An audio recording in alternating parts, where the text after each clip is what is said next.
Is that a yes? Okay. When David asked me if I had a theme to suggest, my poems are quite an eclectic collection that I'm going to try to recite today.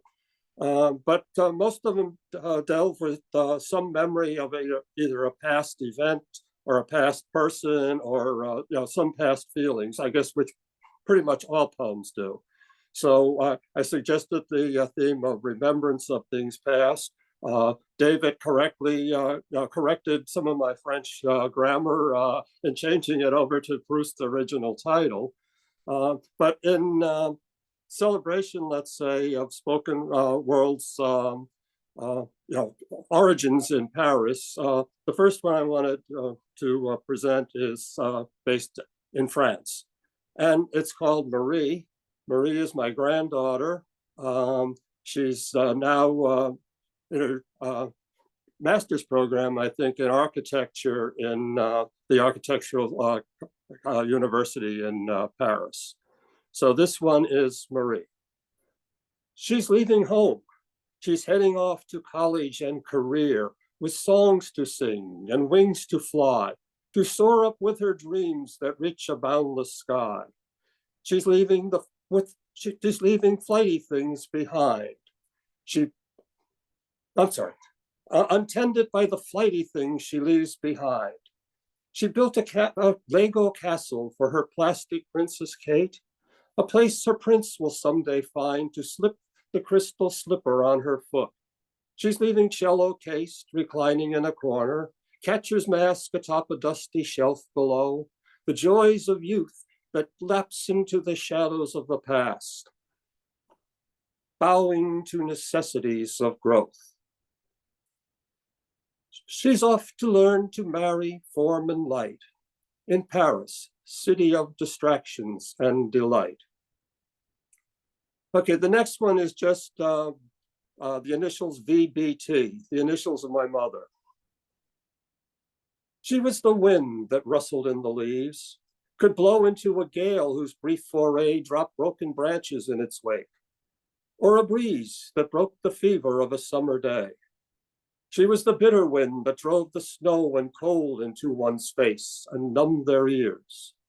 She was the gentle wind that watched me grow, stayed at my back, and swept aside my fears.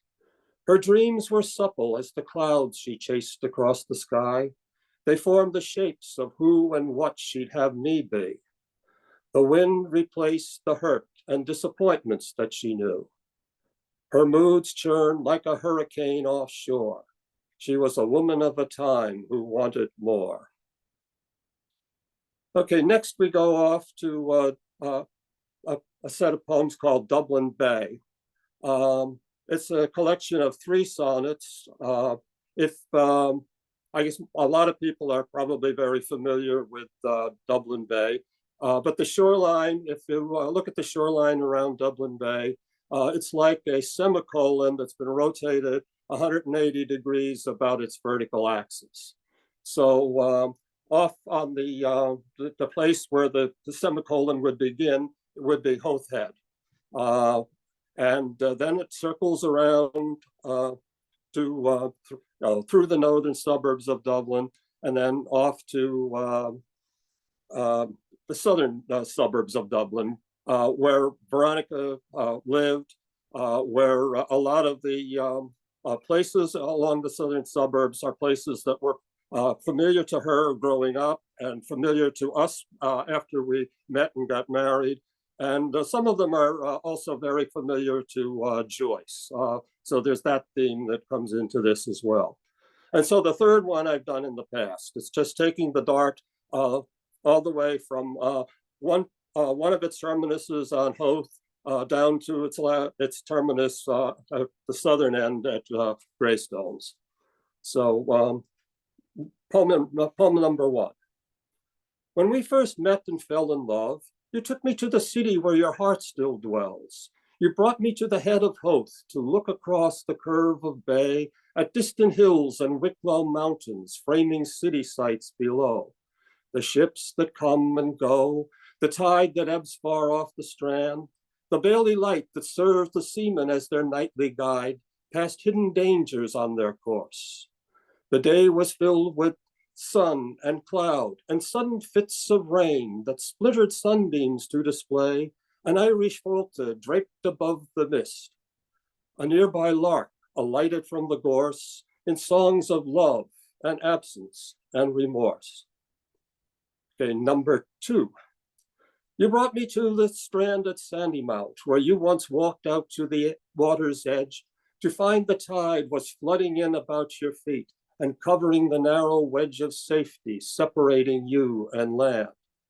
From Sandymount to Sandy Cove, where Joyce and Buck retained a keep built to withstand Napoleon and stifle Irish choice.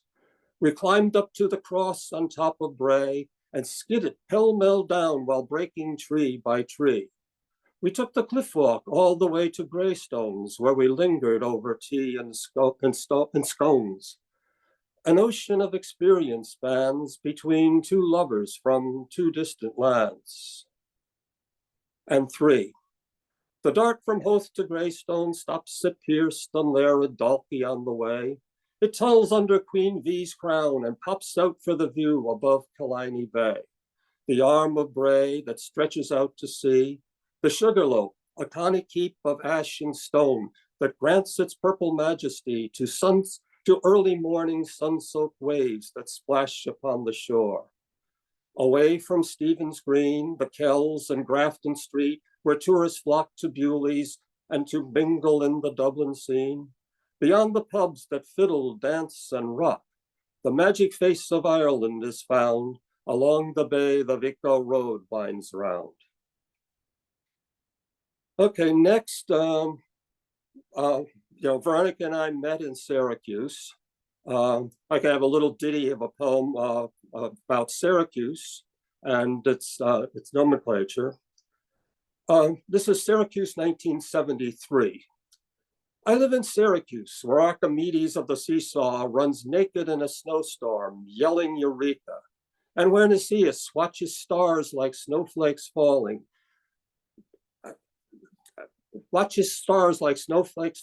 and sees the drift accumulate outside his window. The next set of poems are a collection of 3 poems that go under the title of the Heiberg Forest Poems. They were written back 50 years ago, originally. I stored them on a floppy disk in a now extinct word processing language. So I basically have lost the original of these poems, but I remembered a lot of the images and some of the lines and so forth, and I reconstructed them. So the first one of this, these all date around the time of the birth of our son. Okay, April in Heiberg Forest. The crocuses have bloomed and gone, the daffodils are at their peak. Forsythia is ablaze, and Peeper's voice a jubilant release from winter's bleak embrace. In Heiberg's hills, just south of here, its last cold traces slowly disappear. The day of resurrection brings us there to celebrate in nature's pastoral scene, while winter runoff spills like chilled champagne from uncorked meadows, newly tinted green, and bubbles from the earth beneath our feet, refreshing fields, toasting winter's annual retreat. We contemplate the sun's return in open-air communion as our 5th month swells in bud. The glow that bathes these pregnant fields reflects from your sweet face and tells a story of renewal and rebirth, flowering in beauty with new growth. Death and resurrection, scripted in the verse we read, is seen about. An icy blanket lifts, a stone is rolled away, and life begins anew. Shy wildflowers peek out from the crust of last year's growth. Unfrozen fish ponds teem with hatchlings orphaned at the dawn of life. Vernal whispers urge the sap to slowly stream into the fingers of the tallest trees, where bundle leaves await May's balmy breeze. We wrestle with the mystery of what becomes the meek, what earth the child stands to gain, what wisdom to provide. The woods erupt with strife and song. Young tadpoles struggle to become a frog in cold, uncaring ponds. Returning birds reclaim their nesting spot to build anew and scold away intruders as two mates prepare as we. The joy, the hurt, and love to share. Okay, the next one now is autumn in Heiberg Forest. The fall descends on Heiberg Forest as a fauvist artist, brushing hues of rust and muted gold upon a canvas capped with vivid blues that bleed into a fluid masterpiece which hangs on loan a few short weeks.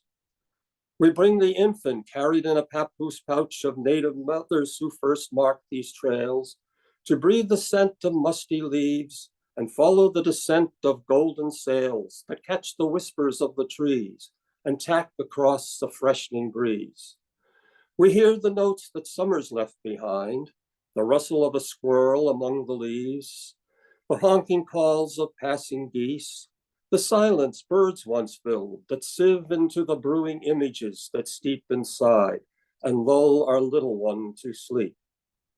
He'll not remember where he was today, what he saw today, or ever he was here at all. His sleep may harbor dreams with feral sounds he heard and images he may recall to mold the plastic fabric of his mind with rustic pathways he may someday find. The day declines, the color slowly drains from painted trees and blushing sky. A crescent moon sighs through the leaves and dodges in and out between the trees. Beyond the rise that looms ahead awaits the engine's hum and road and noise and groan of wheels upon the road to home. The world winds down on cricket creaky gears. The days grow short. The newborn bends our light like gravity. In 7 years, he'll capture hop toads in his hands, and we'll be 40, turning to look back. Then the last one is just called Remember. I think it's called Remembrance, 40 years later. My father knew the name of every sprig and shoot that popped up from the forest floor, and every tree by leaf and seed and bird by coat and call. I wish that he were here once more to teach what I ignored back then, to focus on what they reward. He knew the constellations and their place within the sky, the dots some ancient race connected into abstract shapes of lions, bears, and twins in space. He knew the brightest star in each. Oh, what a lesson he could teach. Okay, now next, a different set of poems, or a different couple of poems. The first one's just called Apnea. It started as a raised footrest on an old recliner, then became a drive along some strangely altered stretch of road to home when the snow began to fall. It fell in white confetti petals from the tree of life. It danced upon the windshield, thick as static on a retro TV screen, whose rabbit ears had lost connection to the central nervous system of a universe that permeates the grit and void of life. It left no choice but pull aside, rest on some soft shoulder to enjoy the peace of softly falling snow and watch the traffic up ahead go on without me. Perhaps it was a squall that cleared and left a chill, or a light that changed from red to green, or green to caution, brought me back, dropped me off in the old recliner, a misdirected package, unable to move until the soul returned to breathe the life force back into my lungs and limbs and tell the host it was not yet its time to go. The next one I call the Coronacy. When I was 4 and fusillades of thunder shook the summer sky, I crawled beneath my parents' bed, closed my eyes, covered my ears, and made believe the monsters couldn't see me there. When I was 9 and polio swam in public pools, played hide and seek in public parks, and clamped the iron lung on kids it caught, We social distance, tethered with parental rules. When I was 10 and sirens sang a dirge of doom in baleful intermittent wails, we dove beneath our schoolroom desks, drew up turtle tight, and made believe the game turns out all right. When I was 20, coffined in a college dorm, while Armageddon loomed, alive and dead as Schrodinger's cat, until a gambler's lucky coin revealed our fate and landed heads or tails. Now, nearly 80, sheltering in place again while sand drips through the hourglass, the childhood fears of weather, war, disease are dancing with corona in the sweet, seductive summer air. I hear the sirens sing, Red Rover, calling me over in sing-song childish voice, luring me to their treacherous shore, tied to a mast while death temptation pulls the oars. Okay, the next one continues that same theme. It's sort of a different picture of Easter. Easter 2021, or if I want to plagiarize somebody else's line, it could be Easter in the time of COVID. This morning I wake to greet the sun, still nestled beneath the covers of still nestled beneath the covers of the neighbor's hemlock hedge. Horizon glow bathes the waking face of day. Soon the fiery yellow hydrogen balloon slips its tethers with its penetrating eye to peek above the bottom of the window frame and briefly spotlight infant Jesus lying in a creche displayed 2 strokes and several calls to 911 beyond Epiphany. This weekend, we will celebrate Easter. We got our second COVID shots between the death and resurrection. It seems too soon. An April Fool's forecast of snow. No bloom to decorate the yard. The garden never had a prayer. We've let it go. Rose bushes, one by one, just stalks of thorns. The issue of the dear decapitated tulips, squat like spade virgins, lacking stem and stamen, stolen blossoms from the wound. It's all too soon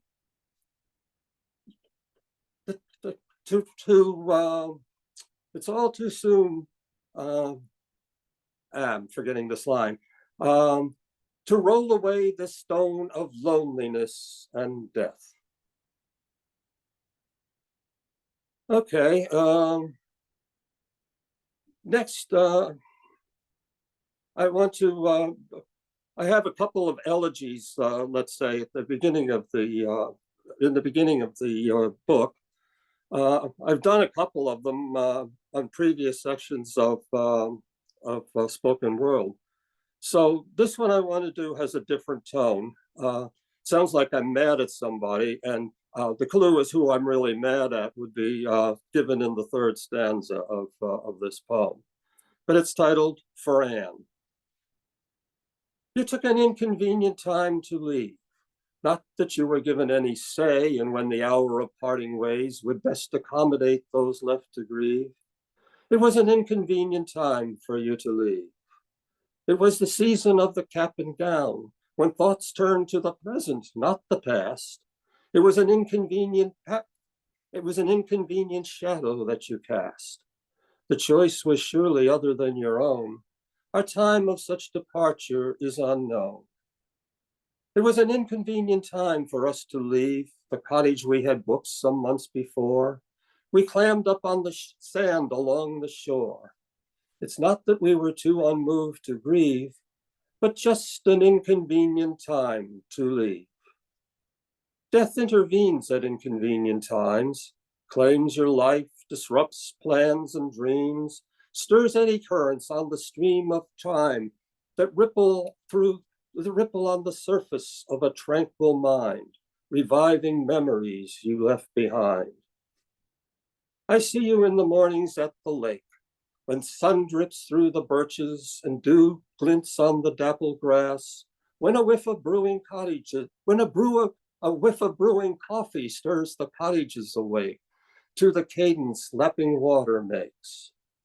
You were a measure of the morning store, key to resonate a harmony of avian voices calling tree to tree. I see you still, standing sentry on the shore, gazing at horizons to explore. You were awake to you were awake to greet the day, glide off to the island where the wild berries grew, slip the stand of birches where the chipmunks lived and play, to hear the whispering water calling you away. In the heat of afternoon, when motors churn the lake, you would sink into a book, find yourself some private nook, to avoid the heat and noise. You left it for the others to enjoy. You thrived in still and quiet hours. The midday came your time to leave. Head off to find some wild berries grow and find yourself a place to stow away while we prolong a life too brief to salve our with let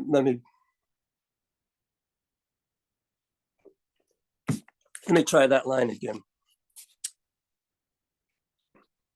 The midday came your time to leave. Head off to a place where wild berries grow and find yourself a place to stow away while we prolong a life too brief with balms of memory left to salve our grief. It was an inconvenient time for you to leave, written in the code that you received at birth, a mother, nurse, and wife, with so much more you wanted done in life. He chose an inconvenient time for you to leave.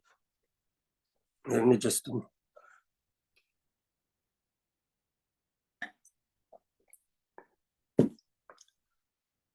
Okay, next I want to go back to Ireland. I think I've done these poems before, but the first one is called Conversations at Twilight.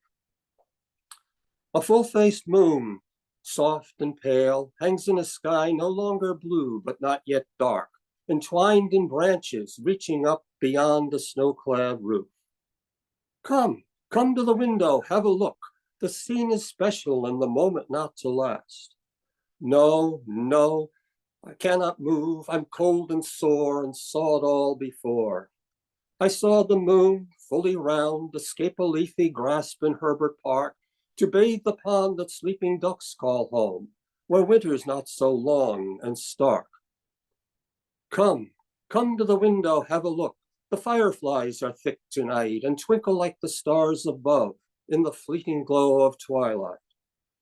No, we saw the sky at Selkirk shores expose its complement of stars the night we camped beside the lake to consummate the vows we took. The summer here's too hot and close. I long to feel the wind from off the sea and know a familiar heavenly face above Hoth Head is staring down at me. The next one is At Sea. He walks the pier each morn, the harbor to his left, the Bailey and the open sea before. Once the captain of his sail, he knew the hour of the tides along the shore. The warnings in the sky, the signs that told a sailor when to hoist or trim the sails. He knew the pattern of the lights and color code from Wexford up to Belfast on to Wales. Today, the moment is a cloud that floats away. Tomorrow hangs like fog upon the wave. The past is anchored in the verse he learned to say by rote in grammar school, and somehow save in his deserted village, where in row by row, the master sees the empty spaces grow. And I just want to end it with this one, rather trivial little poem. I joined this group of friends that meet at the diner, at one of the local diners, at the local diner every Friday morning to bring a poem and go over the poems and criticize the poems, etc. So this one, I think St. Patrick's Day this year actually did fall on a Friday. As I remember the waiters and the waitresses and so forth dressed with their Irish hats or paper hats and so forth. And one of one of the participants, one of my friends at this group, said he's going to bring an Irish poem. So I said, well, let me try that. I'll bring an Irish poem too. Well, the son of a gun brought a poem by Seamus Heaney, and I just brought one by me. And so this is a refined version of the poem that I brought for that occasion. Oh, to be an Erin when the heather's set to bloom, young again together in the places we had been, round the ring of Kerry, counting swans that cool, on the Galway hooker for a sail to Inishmore, and on the Dart in Dublin that hugs its southern shore, for a view above Killiney that stirred my soul once more. We'll celebrate St. Pat's in Erin, raise a glass of Guinness at a pub in County Cork, where the voice of Uncle Dennis echoes forth above the din. You're a Yank that's new to an Irish do. Stick to the half pints, Jim. And I thank you.